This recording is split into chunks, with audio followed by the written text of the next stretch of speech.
پاک کے اندر بیان ہوئی۔ پہلی بات یہ ہے کہ سورت کا نام سورۃ التوبہ ہے، جو کہ کل ہم نے اسٹارٹ کی تھی پارہ نمبر 10 کے اندر، اور پھر آج 11ویں پارے میں یہ مکمل ہو رہی ہے۔ تو یہ واحد ایک صورت ہے جس سے پہلے بسم اللہ الرحمن الرحیم نہیں ہے۔ قرآن مجید کی واحد ایک صورت ہے، اگر اس کو صورتوں کے ساتھ ملا کر تلاوت کر رہے ہوں تو اس میں بسم اللہ الرحمن الرحیم نہیں پڑھنا۔ اس کی بہت ساری وجوہات ہیں، لیکن دو بڑی وجہیں جو ہے وہ میں آپ کے گوشگزار کر دیتا ہوں۔ ایک تو یہ ہے کہ اس کے اندر عذاب الہی کا ذکر ہے اور وہ کثرت کے ساتھ ہے، منافقین مدینہ کا ذکر ہے، اور سب سے بڑے منافق عبداللہ بن ابی اس بدبخت کا ذکر ہے جس کے بارے میں اللہ رب العالمین نے ارشاد فرمایا وَلَا تُصَلِّ عَلَىٰ أَحَدٍ مِّنْهُمْ، اے محبوب صلی اللہ علیہ وسلم ان میں سے کسی بدبخت کی اوپر نماز جنازہ نہ پڑھے۔ وہ اس طرح کہ اس شخص نے جب وقت موت قریب آیا، یہ ساری زندگی اسلام کے خلاف سازشیں کرتا رہا، حضور کے خلاف سازشیں کرتا رہا، لوگوں کو حضور کے مخالف کرتا رہا۔ جب وقت موت قریب آیا تو اس شخص نے قریب آقا علیہ السلام کی پاک بارگاہ میں ایک شخص بھیجا اور آقا علیہ السلام سے عرض کی کہ اپنی قمیص مبارک مجھے عطا فرما۔ آقا علیہ السلام نے اپنی اوپر والی قمیص کو عطا فرما دی، تو اس نے واپسی پھر پیغام بھیجا کہ نہیں، وہ قمیص عطا فرمائیے جو قمیص آپ کے جسم عطر کے ساتھ لگتی ہے۔ حضرت فاروق اعظم رضی اللہ تعالیٰ عنہ پاس بیٹھے تھے، عرض کی یا رسول اللہ، اسلام کے اتنے بڑے دشمن کے لیے اتنی مہربانی، نہ دیجیے قمیص۔ تو قریب آقا علیہ السلام نے ارشاد فرمایا عمر، تو اس منافق کو دیکھ رہا ہے، لیکن میں اس منافق کی اس صورت میں کہ صرف اس عمل پر کہ میں اس کو قمیص دوں گا تو 1000 منافق کلمہ پڑھ کر مسلمان ہو جائے۔ اور ہوا اسی طرح، جو ہی اس نے قمیص منگوائی اور حضور کی قمیص اس کو دی گئی تو جو منافقین آس پاس بیٹھے تھے انہوں نے کہا یہ تو ہمیں ساری زندگی یہی بتاتا رہا کہ معاذ اللہ یہ کچھ نہیں کر سکتے، یہ نبی ہے، یہ جھوٹ بولتا ہے، معاذ اللہ یہ جھوٹا نبی بنا پھرتا ہے، خود کلمہ بھی پڑھتا تھا، نماز بھی پیچھے پڑھتا تھا، اس طرح کے بکواسات کرتا تھا۔ تو جب انہوں نے دیکھا کہ یہ اتنی زیادہ بدبختی کے باوجود وقت موت پھر بھی انہی کے در کی محتاجی اس کو میسر ہے، تو ان لوگوں نے کہا کہ اگر اس وقت جب نزاع کا عالم طاری ہو اس وقت ان کو ماننا ہے تو ابھی سے کیوں نہ مان لیا جائے۔ انہوں نے کلمہ پڑھ لیا اور وہ مسلمان ہو گئے، وہ منافقت انہوں نے ترک کر دی۔ حضور کی پہلی آپ کا معجزہ ظاہر ہوا اس قمیص سے۔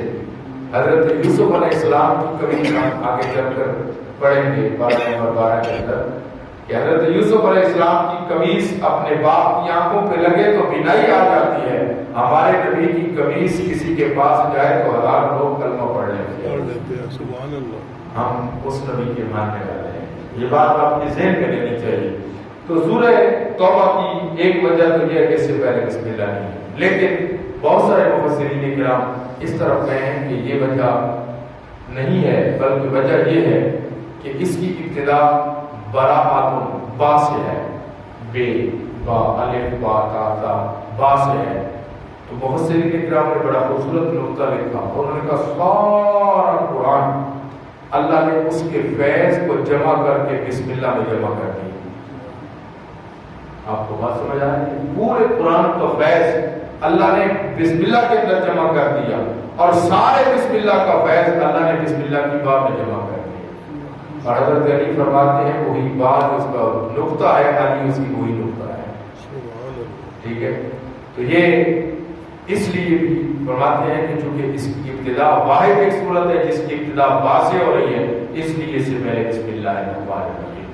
بہت ساری وجوہات ہیں اس سورہ پاک کے اندر، بہت سارے احکامات، جہاں منافقین کا ذکر ہے وہاں اہل ایمان کا ذکر بھی ہے۔ منافقین کا بڑا ذکر ہے۔ کریم آقا علیہ السلام نے نماز جنازہ پڑھانے کے لیے جب جانے لگے تو جبریل امین آیت لے کر آئے، محبوب عبداللہ بن ابی کی نماز جنازہ نہیں پڑھائی۔ اس سے پہلے حضرت عمر نے عرض کیا یا رسول اللہ اس بدبخت کی نماز جنازہ پڑھائیں گے؟ فرمایا عمر اگر محمد کریم کے جنازہ پڑھانے سے اس بدبخت کی بخشش ہو سکتی ہے تو چونکہ میں حریص ہوں بخشش پر، اس لیے میں 70 بار پڑھانے کے لیے تیار ہوں۔ رحمت للعالمین ہو تو ایسی ہو جائے، یہ ہے رحمت للعالمین۔ پھر بہت زیادہ آواز بیان کرنے کے بعد آل ایمان کا بھی تذکرہ ہے، والسابقون الاولون، وہ من المہاجرین والانصار، وہ جو پہلے ایمان لانے والے ہیں، السابقون الاولون، جن کو سبقت بھی ملی اولیت بھی ملی، فرمایا وہ مہاجرین ہیں اور انصار ہیں۔ اللہ رب العالمین نے ان کے گروہ بنائے، 2 گروہ ہیں، ایک مہاجرین کا ہے ایک انصار کا ہے۔ حضرت امام زین العابدین رضی اللہ تعالیٰ عنہ آپ تشریف فرما تھے، ایک شخص صحابہ کرام رضوان اللہ تعالیٰ علیہ اجمعین یعنی حضرت سیدنا صدیق اکبر شیخین حضرت سیدنا فاروق اعظم پر تبرہ کرنے لگا، آپ کو برا بھلا کہنے لگا۔ تو حضرت امام زین العابدین رضی اللہ تعالیٰ عنہ نے اس کو فرمایا تو پہلے گروہ میں سے ہے؟ اس نے کہا نہیں۔ پہلا گروہ کون سا ہے؟ مہاجرین کا۔ تو دوسرے گروہ میں سے ہے؟ دوسرا گروہ کس کا ہے؟ انصار کا۔ تیسرا گروہ کون سا ہے؟ میں تو تیسرے گروہ سے ہے۔ اس نے کہا نہیں۔ تیسرا گروہ کون سا ہے؟ پارہ نمبر 28 کے اندر ہے والذین یقولون ربنا اغفر لنا ولاخواننا الذین سبقونا بالایمان ولا تجعل فی قلوبنا غلا للذین آمنوا ربنا انک رؤوف رحیم۔ تیسرا گروہ وہ ہے جو ان 2 کے بعد آئے گا، اور وہ ہے جو اپنے پہلے جانے والے مومن بھائیوں کے لیے ایصال ثواب کرتا ہے۔ یہ وہ تیسرا گروہ ہے۔ فرمایا وہ تو تیسرے گروہ سے ہے؟ کہا نہیں۔ حضرت امام زین العابدین غصہ میں آ گئے، فرمایا دفع ہو جا میری مجلس سے، نہ تو پہلے گروہ میں سے ہے، نہ تو دوسرے میں سے ہے، نہ تو تیسرے میں سے ہے۔ میں اسلام میں چوتھا گروہ ہے ہی نہیں، تو اسلام سے تیرا کوئی تعلق نہیں ہے۔ اگر تو پہلے میں سے ہوتا تو پھر صدیق اکبر کو تبرہ نہ کرتا، اگر دوسرے میں ہوتا پھر بھی نہ کرتا، تیسرے میں سے ہوتا پھر بھی نہ کرتا۔ فرمایا تو ان تینوں میں سے نہیں ہے تو دفع ہو جا، تیرا اسلام سے کوئی تعلق نہیں۔ تو یہ السابقون الاولون کی بڑی شان اور عظمت ہے۔ تو اسلام کے اندر اللہ نے 3 گروہ رکھے ہیں، ان 3 گروہوں کا ذکر، 2 گروہوں کا یہ ذکر ہے، تیسرے گروہ کا پارہ نمبر 28 کے اندر ہے۔ میں بات مختصر کر رہا ہوں، اسی سورہ پاک کے اندر سورۃ التوبہ کے اندر اللہ رب العالمین نے مصارف زکوٰۃ کتنے ہیں؟ 8 مصارف زکوٰۃ ہے۔ مصارف اس میں ظرف ہے، مصارف خرچ کرنے کی جگہ، مصرف کی جمع ہے مصارف، یعنی جن کو زکوٰۃ دی جا سکتی ہے ان کا ذکر ہے اسی سورہ پاک کے اندر پوری وضاحت کے ساتھ۔ پھر اسی سورہ پاک کے اندر والذین یکنزون الذهب والفضة، فرمایا جو لوگ سونا اور چاندی جمع کر کے رکھتے ہیں تو اے محبوب انہیں دردناک عذاب کی خوشخبری دے دیجیے جو اللہ کی راہ میں خرچ نہیں کرتے، یعنی جو اپنی دولت پر سانپ بن کر بیٹھ جاتے ہیں۔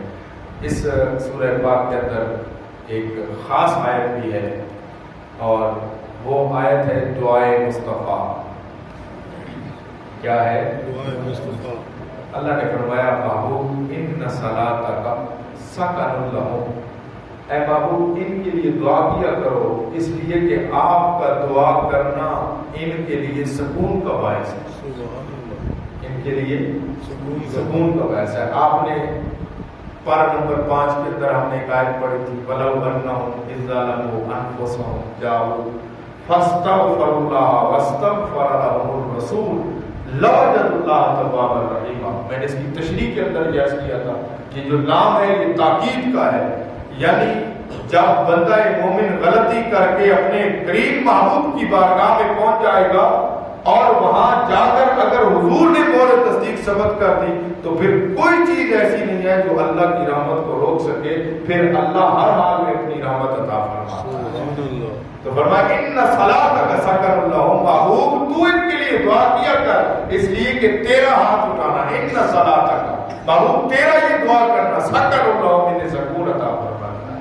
اور اس سے بڑا سکون کیا ہے کہ حضور تو آ رہے ہیں، قریب آقا علیہ السلام تو آ رہے ہیں۔ تو اب آپ اس آیت مبارکہ سے بڑے بڑے مسائل کا بہت حل ہوئے۔ وقت کی کمی کے باعث ہم آگے گزر رہے ہیں۔ مسجد ضرار کا ایک واقعہ ہے پارہ نمبر 11 کے اندر۔ مسجد اس کو بھی مسجد سے تعمیر کیا گیا، لیکن اللہ نے حکم دیا کہ اے محبوب اس مسجد کو گرا دیں، گرا کر وہاں پر اس کے میٹیریل کو جلا دیں اور وہاں کوڑا کرکٹ کا ڈھیر لگا دیں، جبکہ قرآن نے اسے مسجد کے نام سے تعمیر کیا ہے۔ اور مسجد آپ سمجھتے ہیں یہ بھی اس کے ساتھ ہے سجدہ کرنے کی جگہ۔ اب مسجد جو نام سے ہی اسم بمسمہ ہے، اسم بمسمہ ہے، نام سے ہی بات بالکل واضح ہے۔ مسجد کو گرا دیا جائے، مسجد کو گرا کر اس کے میٹیریل کو جلا دیا جائے اور جلا نہ دیا جائے، وہاں پر کوڑا کرکٹ کا ڈھیر لگا دیا جائے، وجہ کیا ہے؟ حالانکہ مسجد ہے، اس کو قرآن نے مسجد کہا ہے، اس لیے کہ وہاں اسلام اور بانی اسلام کے خلاف سازشیں ہوتی تھیں۔ اللہ نے کہا محبوب مسجد وہی ہے، لمسجد اسس علی التقوی، فرمایا محبوب میری بارگاہ میں مسجد وہی ہے، میرے لیے سجدہ، میرے بندے کے لیے سجدہ گاہ وہی ہے جہاں تیری اور تیرے اسلام، تیرے چاہنے والوں کی خیر چاہیے ہے۔ جس مسجد میں تیرے چاہنے والوں کی خیر نہیں ہے اس مسجد کو مسجد کہتے ہی نہیں، قرآن کا فیصلہ ہے۔ تو اس لیے مسجد ومن اظلم ممن منع مساجد اللہ ان یذکر فیہا اسمہ وسعی فی خرابہا، فرمایا اس سے بڑا ظالم کون ہے جو مسجدوں میں اللہ کے ذکر سے روکے، جو مسجدوں میں خرابی پیدا کرے، جو مسجدوں کے اندر فساد برپا کرے، جو مسجدوں کے اندر امن برباد کرے، اس سے بڑا ظالم کون ہے؟ تو اس لیے یہ بات بڑی عام ہے میرے بھائی۔ ہم جب یہاں نماز پڑھنے کے لیے آتے ہیں تو ہم نفاق کے لیے نہیں آتے، ہم منافقت کے لیے نہیں آتے، ہم چمگوئیوں کے لیے نہیں آتے، ہم دوسروں کی غیبت کے لیے نہیں آتے، ہم اللہ کے ذکر کے لیے آتے ہیں، ہم اللہ کے نام کے لیے آتے ہیں، اللہ کی عبادت کے لیے آتے ہیں۔ ہم کیا کرتے ہیں؟ یہاں آتے ہیں تو اپنے کاموں میں لگے ہوتے ہیں۔ قریب آقا علیہ السلام کا ارشاد گرامی سن لیجیے، فرمایا جو شخص دنیا کی باتیں مسجد میں کرتا ہے اللہ اس کی قبر میں اندھیرا کر دے گا۔ جو مسجد کے اندر کہتا لگا کے ہنستا ہے، دوسری حدیث پاک آقا علیہ السلام ارشاد ہوگا اس کی قبر کے اندر اندھیرا ہوگا، اس کی قبر کے اندر اللہ پاک اندھیرا فرما دے گا جو مسجد کا تقدس پامال کرتا ہے۔ تو مسجد ہے، اسس علی التقوی، قرآن ہے، اس کی بنیاد تقوی پر رکھی گئی ہو۔ اس لیے یہ بات ذہن نشین فرمائے، جتنے آواز نشین فرمائیں، ہم تھوڑے ہی صحیح، زیادہ چلے گئے، کم بیٹھے ہیں، لیکن یاد رکھیے گا یہ مسجد ہے، اللہ کی عبادت کی جگہ ہے، یہ اہل اسلام کی خیر خواہی کی جگہ ہے، یہاں اہل اسلام کی خیر خواہی چاہی جائے گی۔ اس لیے یہاں آ کر اپنے دلوں کو صاف کر کے آیا کرو، یہاں آتے ہوئے اپنے من کو صاف کر کے آیا کرو، اس لیے کہ قد افلح من تزکا، فرمایا کامیاب وہی ہے جس نے من کو صاف کر لیا۔ اور من صاف کیسے ہوگا؟ جب دل سے نفاق نکل جائے گا، جب دل سے نفرت نکل جائے گی، جب دل سے غبار ختم ہو جائے گا، جب دل سے کینہ ختم ہو جائے گا، بغض ختم ہو جائے گا۔ الیاذ باللہ، ہم آپس میں کندھے کے ساتھ کندھا ملا کر کھڑے ہوتے ہیں، ہم اس امام کو نہیں بخشتے جس کے پیچھے ہم نماز پڑھ رہے ہوتے ہیں، جس کی سر پہ ہماری ساری نمازیں ہیں اور ہم ایک چٹکی میں اپنی نمازیں ضائع کر رہے ہیں۔ اس لیے مسجد کے لیے جب بھی مسجد میں آئیں تو اس کو مسجد سمجھ کر تشریف لائیں۔ اور بات ختم کرتے ہیں سورہ توبہ کی جو آخری آیت ہے نا، آخری آیت مبارکہ میں اکثر جمعہ کے اندر تلاوت کرتا ہوں، لقد جاءکم رسول من انفسکم عزیز علیہ ما عنتم حریص علیکم بالمؤمنین رؤوف الرحیم۔ مجھ سے ایک دوست نے سوال کیا آپ اکثر یہ آیت کیوں پڑھتے ہیں؟ میں نے اس کو جواب نہیں دیا، لیکن آج میں اپنے راز سے پردہ اٹھا رہا ہوں۔ خدا کی قسم جب میں یہ آیت پڑھتا ہوں نا مجھے اپنی بخشش یقینی نظر آتی ہے۔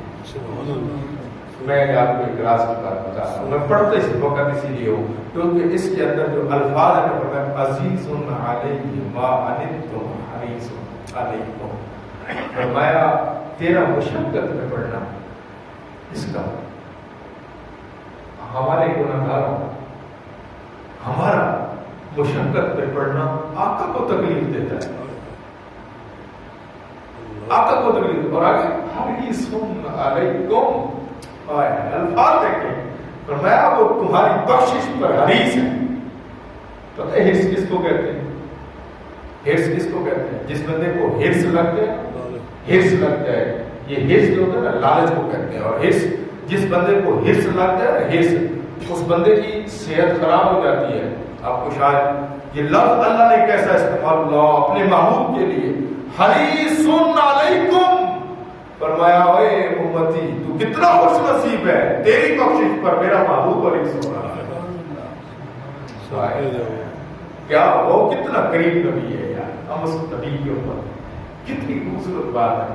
تو پھر یہ آیت جب ہم پڑھتے ہیں، اب اس آیت کو جب بھی میں پڑھوں، آپ پڑھیں، جب بھی آپ پڑھیں اس آیت مبارکہ کو، جب بھی پڑھیں تو پھر اس کا یہ لطف لیا کریں کہ میں جو آیت پڑھ رہا ہوں اس میں میرے محبوب کی شان کتنی بیان ہے، میری بخشش کا سامان کیسے ہے، کہ اللہ نے کتنا کرم کیا ہے، مجھے اس نبی کا امتی بنایا ہے جو میری بخشش پر حریص ہے، میرے جیسوں کی بخشش پر. اللہ قسم اللہ کی، میں تو اپنا دامن دیکھتا ہوں، جب میں اپنا دامن دیکھتا ہوں میری بخشش پر میرا نبی حریص ہو، یہ کیسے ممکن ہے. اسی اگلی سورہ پاک کے اندر الا ان اولیاء اللہ لا خوف علیہم ولا هم يحزنون الذین آمنوا وكانوا يتقون.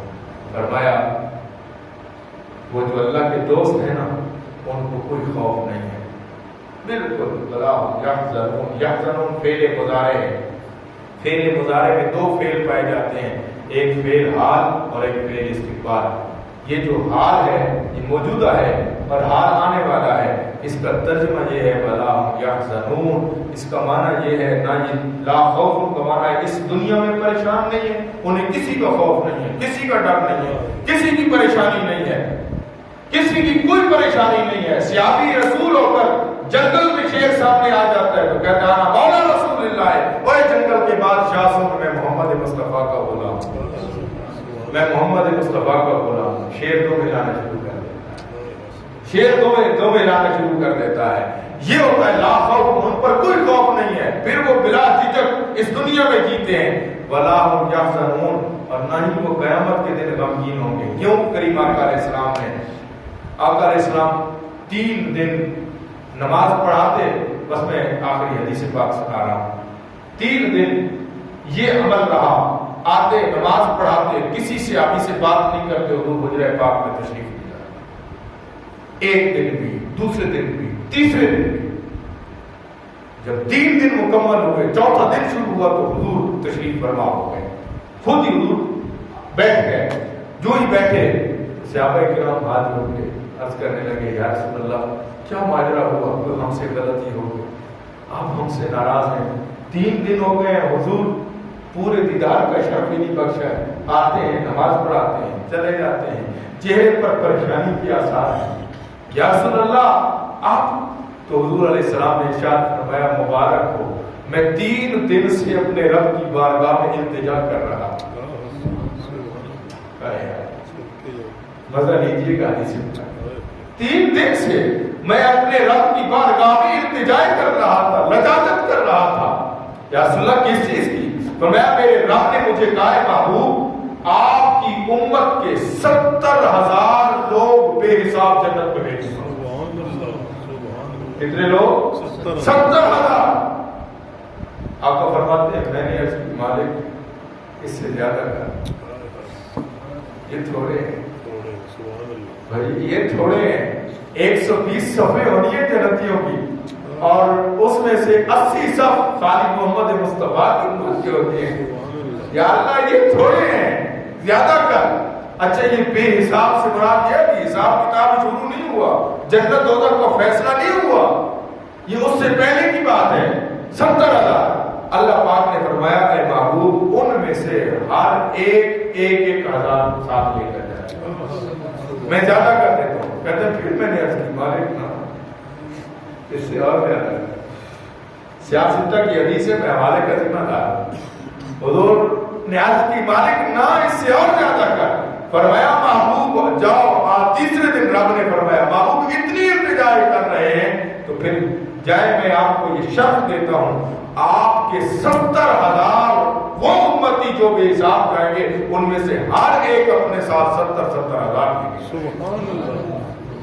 ولا هم يحزنون ولا هم يحزنون. یہ ہمارے منہ ہم اس قابل نہیں تھے. میں کہاں تھا قابل کہ یہ شخص ملتا.